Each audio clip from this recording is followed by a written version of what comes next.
Hello and welcome to 3D प्रिंट्रॉनिक्स।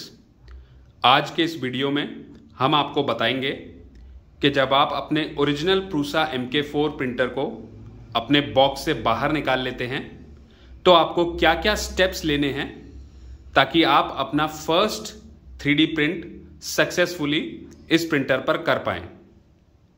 जब आप अपने प्रिंटर को बॉक्स से बाहर निकाल लेंगे और सारे पैकेजिंग मटेरियल को हटा देंगे तो आपका प्रिंटर कुछ इस तरीके से नजर आएगा जैसा इस वीडियो में आपको दिख रहा है।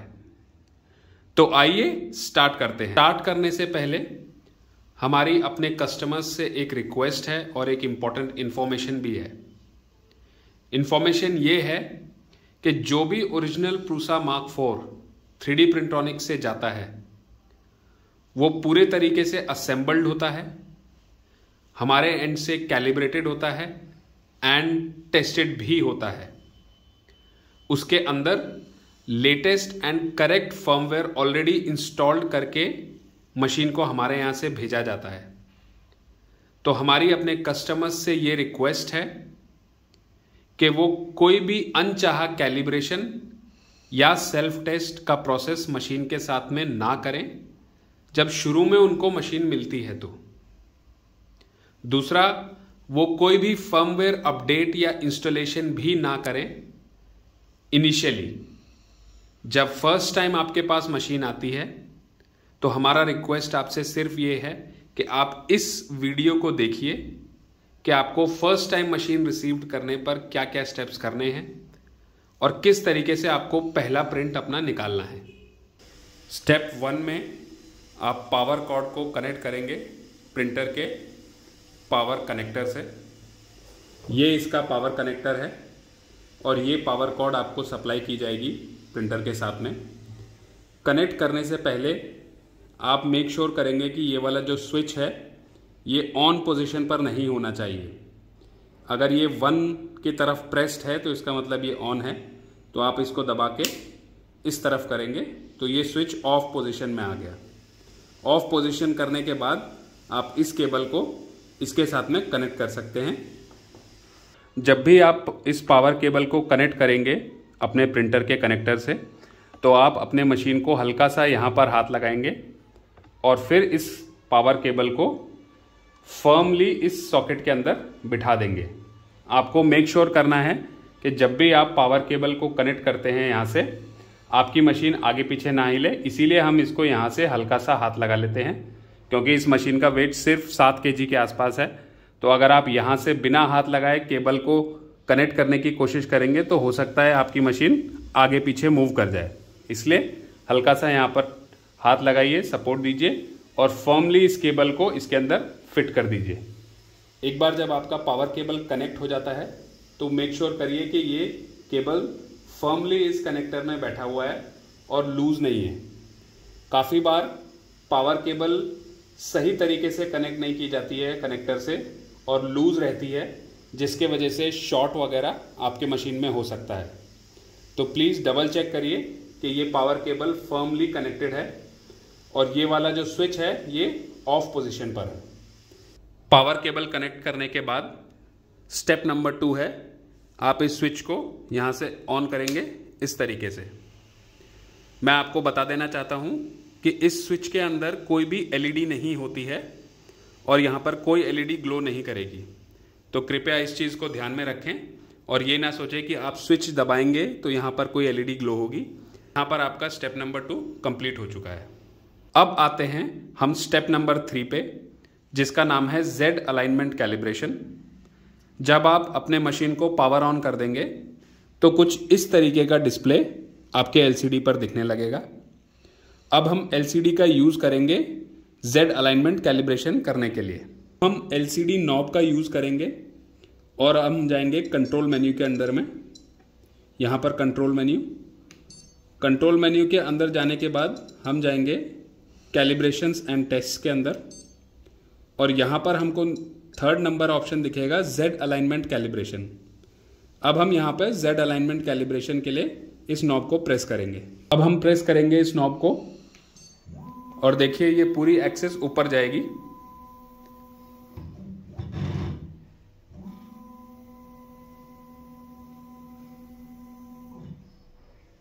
और ये आपका Z अलाइनमेंट कैलिब्रेशन कंप्लीट हुआ। उसके बाद यहाँ पर LCD पे आपको इस तरीके का कुछ प्रॉम्प्ट दिखाई देगा जो बोलेगा continue running calibration and test.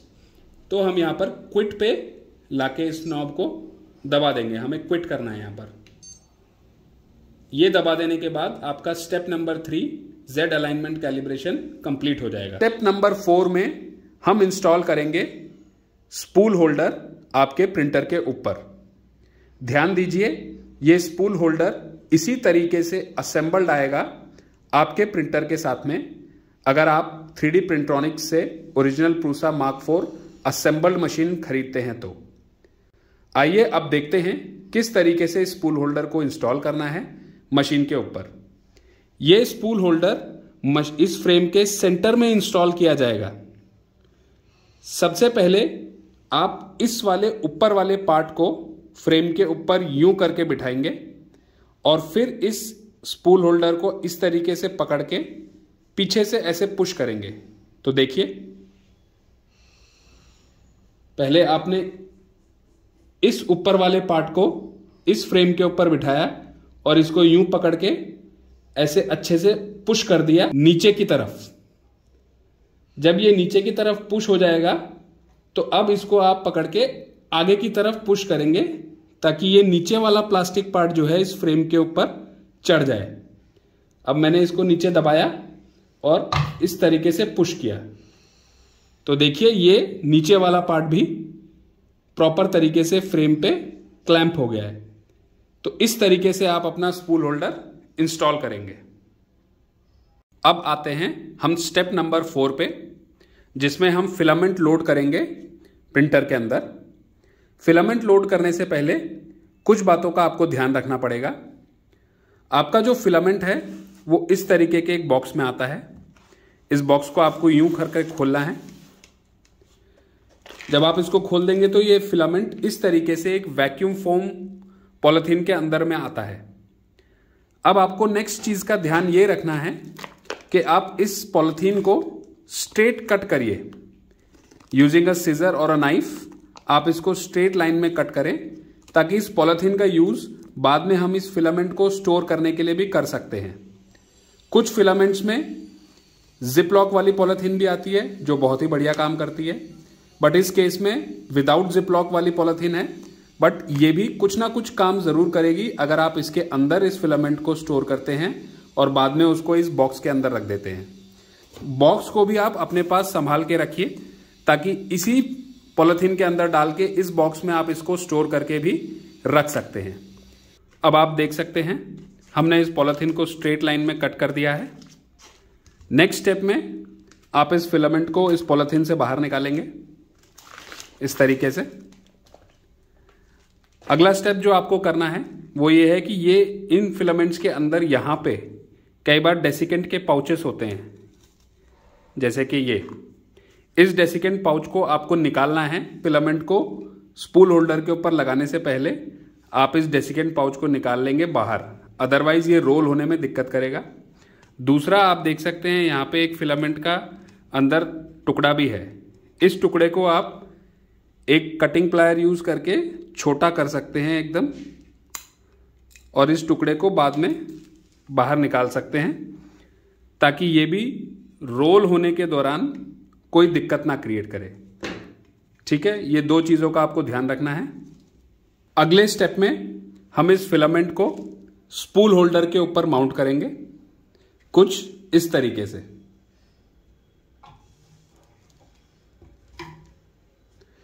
आप इस साइड या इस साइड किसी भी साइड लगा सकते हैं।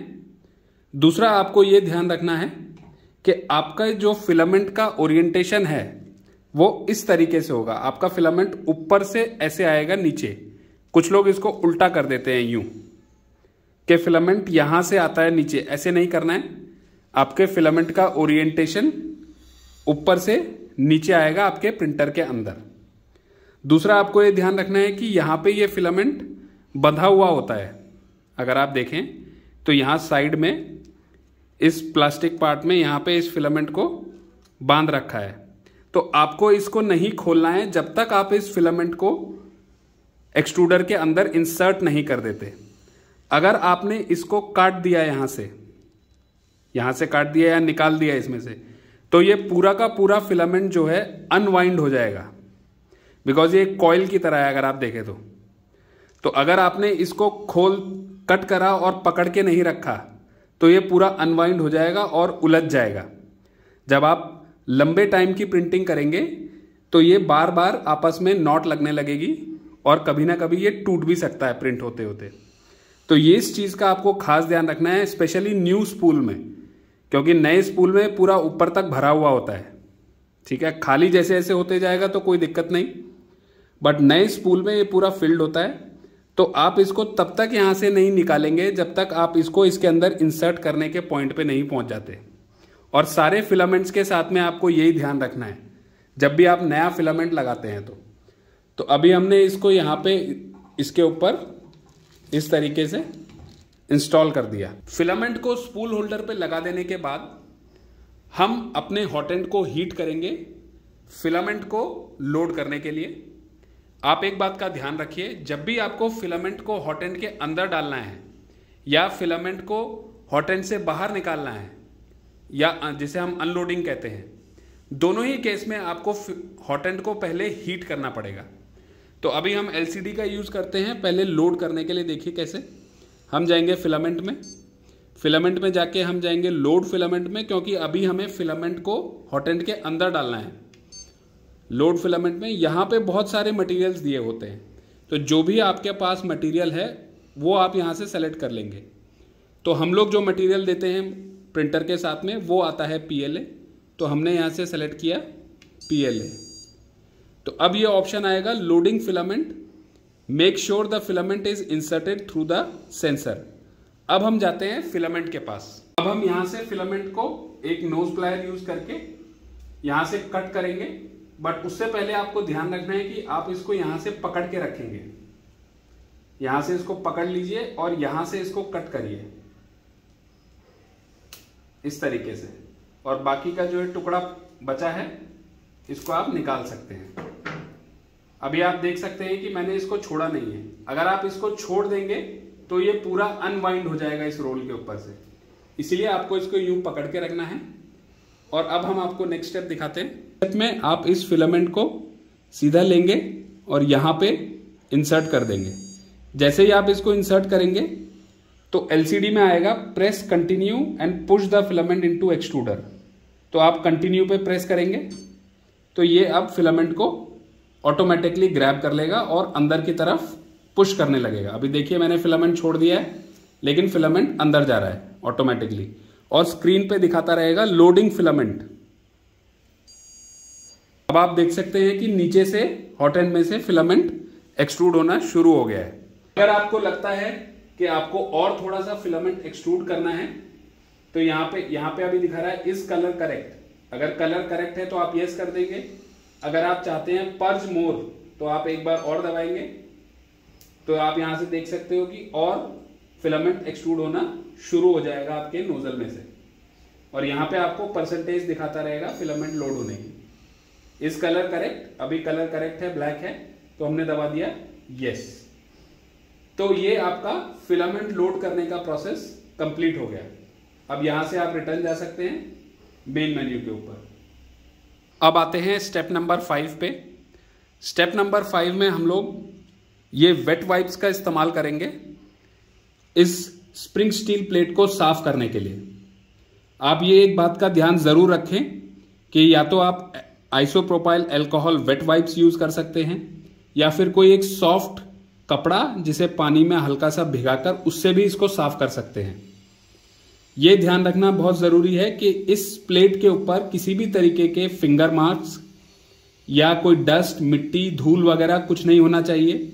अगर ऐसा होगा तो आपका पार्ट प्लेट के ऊपर सही से चिपकेगा नहीं। तो इसीलिए जब भी आप प्रिंट करते हैं तो ध्यान रखिए कि या तो आप एक सॉफ्ट क्लॉथ से इसको हल्के से साफ कर दीजिए। बहुत ज्यादा नहीं घिसना है, बहुत ज्यादा प्रेशर नहीं लगाना है, हल्के हाथ से साफ करिए ताकि उसके ऊपर कोई ऑयल, ग्रीस या डस्ट कुछ ना रहे। इसको आप फाड़ सकते हैं यहाँ से और इस प्लेट को साफ कर सकते हैं। तो अभी जैसे मैं इसको इस प्लेट पे साफ कर देता हूं। हल्के हाथ से आपको करना है, बहुत ज्यादा प्रेशर नहीं लगाना है, हल्का प्रेशर होना चाहिए बस।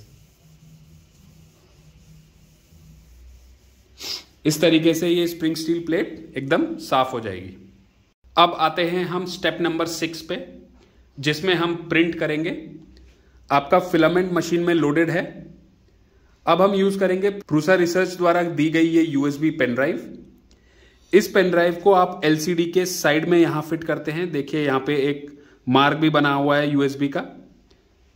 आप इस एलसीडी के पार्ट को हल्का सा सपोर्ट देंगे अपने दूसरे हाथ से और यहां से इसको धीरे से इंसर्ट कर देंगे इसके अंदर।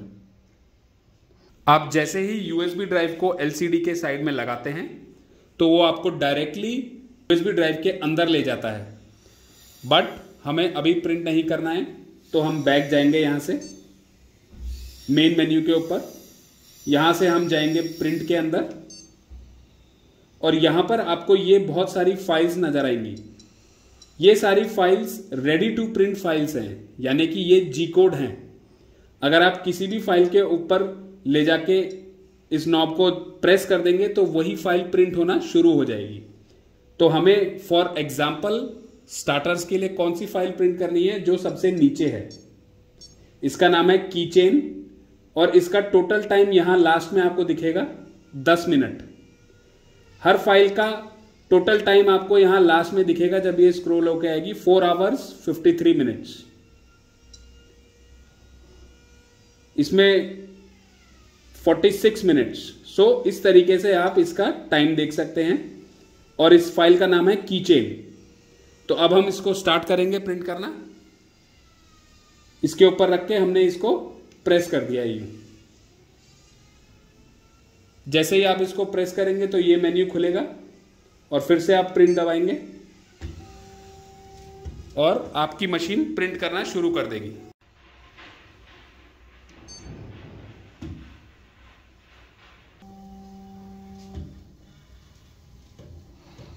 तो अब आप यहां पे देख सकते हैं कि आपकी मशीन ने प्रिंट करना का प्रोसेस शुरू कर दिया है। तो ये सेम प्रोसेस आप हर बार अपनाएंगे अपने मशीन को प्रिंट करने के लिए।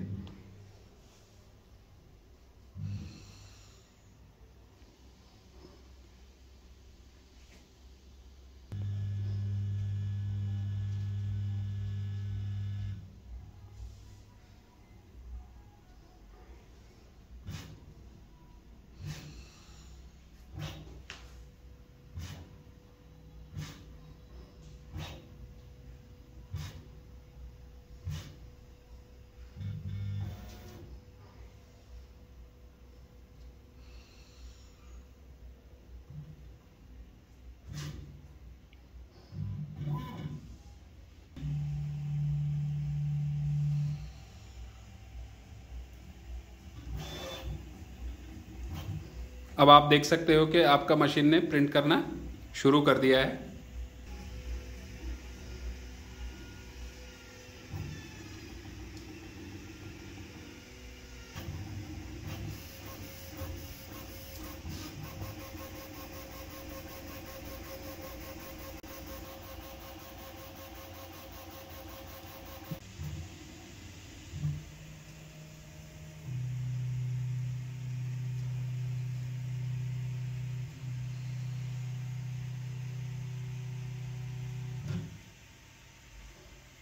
नाउ अब लास्ट स्टेप में हम पहुंच चुके हैं।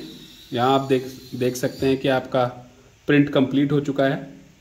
अब जब भी इस प्रिंट को इस प्लेट के ऊपर से निकालना है तो आप किसी भी प्रकार के इक्विपमेंट का इस्तेमाल नहीं करेंगे इस प्लेट के ऊपर, क्योंकि ये प्लेट अलग हो जाती है इस हीटेड बेड से। उसको निकालने का क्या तरीका है? जैसे ही प्रिंट बना आप एकदम से वैसे नहीं निकालेंगे। आप इसको एक आधा मिनट ठंडा होने दीजिए।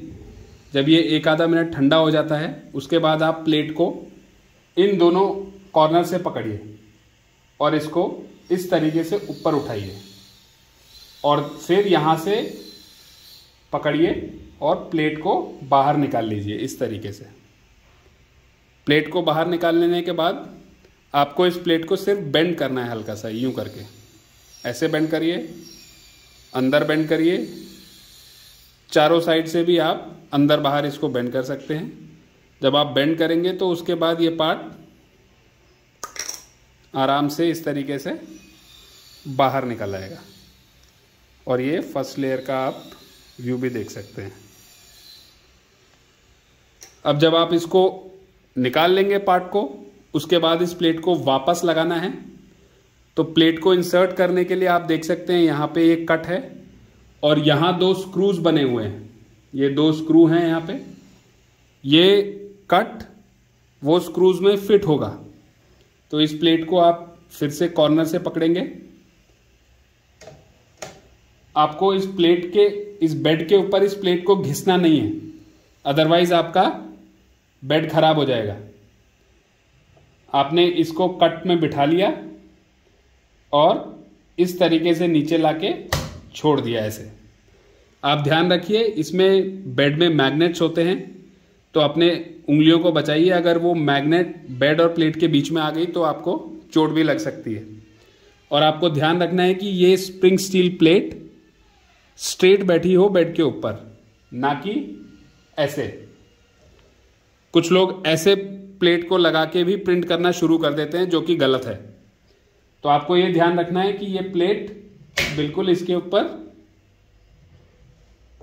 स्ट्रेट होनी चाहिए इस तरीके से। और ये वाला जो पार्ट है, इसको आप हल्के से निकाल सकते हैं किसी ट्वीजर की मदद से। इस पार्ट को भी आपको निकाल देना है। ये कंक्लूड करता है आपका फर्स्ट प्रिंट